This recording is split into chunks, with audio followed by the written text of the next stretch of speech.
Bom dia, Patrícia. Bom dia a todo mundo de casa. Vamos lá, para as pessoas de casa entenderem. O que é considerado precoce, então?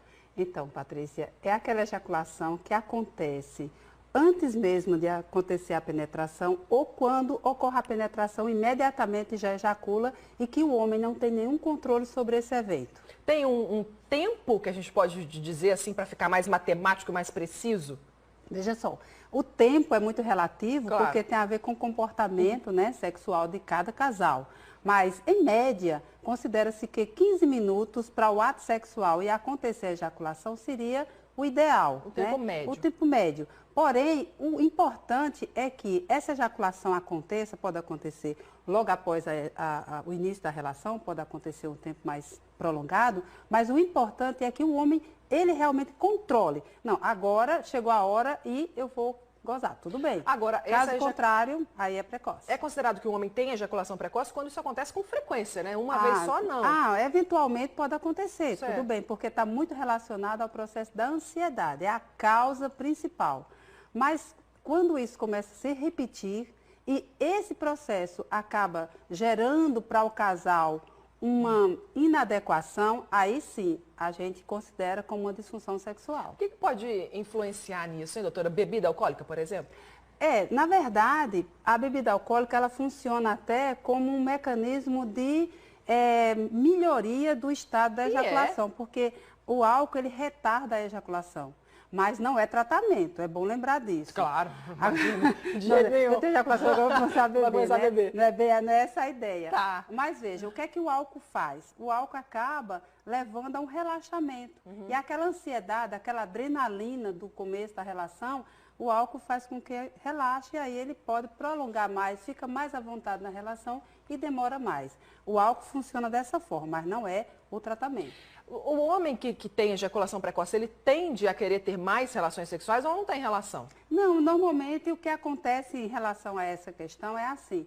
Quando o homem ele tem essa ejaculação precoce, que para ele representa prazer, ele pode, Patrícia, até procurar ter mais relação. Sim. Quando é uma coisa que ele não está nem aí, é pro prazer dele, tanto faz ser não tá rapidinho ou outro, não, né? tudo bem. Tô entendendo. Agora, quando isso passa a ser algo que vai interferir na relação do casal, aí isso para ele gera um problema. Porque aí ele começa a dizer, mal comecei, já acabei, e a minha parceira. E a mulher não nada.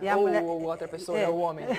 E aí fica nesse processo. Como é que fica? Aí isso gera, aí ele começa a ter a evitação sexual. Sim. Ele passa a evitar, começa a inventar uma desculpa, começa a querer não chegar ao ato porque sabe que vai. Não vai. E aí a criatividade começa a ficar sem. Sei como é que é. Isso tem a ver com idade? Interessante, muito boa a tua pergunta, porque assim, a ejaculação precoce é uma característica do adolescente, que é natural. O adolescente ele vai tendo ejaculação precoce por conta do processo de ansiedade, início de atividade sexual, às vezes as parcerias são novidades. Sim. E normalmente o adolescente ele traz muito aquela necessidade de ter uma performance. Está se descobrindo, né, ainda também. Aí a ansiedade é muito grande, então a ejaculação começa a ser precoce. Tudo certo. Mas o idoso, ele passa a ter uma ejaculação que a gente chama de retardada, que é o contrário. Ele não consegue, mesmo agora eu quero ter a ejaculação, mas ele não consegue ter por conta de problemas da própria idade, que aí tem outras questões. Nesse caso, então, a experiência é super positiva, né? Quanto mais o homem se conhece, mais viveu, maior o controle dele. O momento que o homem começa a ter um controle da sua vida sexual é depois dos 20 anos. Aí quando ele chega nos 30, 40, então ele entra naquele auge da vida sexual e da experiência da também, maturidade do próprio sexual. corpo e das relações. Estresse, vida corrida, trabalho intenso, isso também pode influenciar? Pode influenciar, sim. E é a principal causa mesmo, porque tudo isso gera um processo de ansiedade e também, Patrícia, o que é muito sério é como os casais hoje se relacionam. Não existe aquele tempo para ter aquele preparo, para ter aquelas... a história da rapidinha, nessa rapidinha acaba... A rapidinha que era para ser uma exceção vira regra e daí começa todo esse processo. Tenho duas perguntas importantes ainda para você. Sim. Primeira, isso pode ser realmente um problema no relacionamento, né? Enfim, a questão sexual é muito importante entre os casais. Sim, sim. Como começar a resolver isso? Porque pressionar mais o homem também não resolve. Não, pressionar, a gente vai ter mais um problema, Exato. Porque vai aumentar a ansiedade, a cobrança é extremamente negativa no processo do do relacionamento sexual, o que é recomendado? É recomendado que o casal converse sobre o assunto, que muitas vezes para o homem ele não tem nem ideia de que aquilo pode estar afetando o relacionamento sexual. Ele diz, bom, não sei, ela não reclamou. Entendi. Então, a conversa, essa reclamação, ela precisa ser em forma de diálogo. Né? Está acontecendo alguma coisa? Eu estou percebendo que agora você está começando, está terminando tão logo.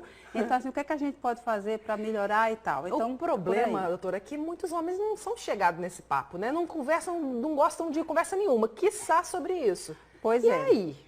E aí é aquela história, né? O relacionamento, ele precisa se falar sobre isso.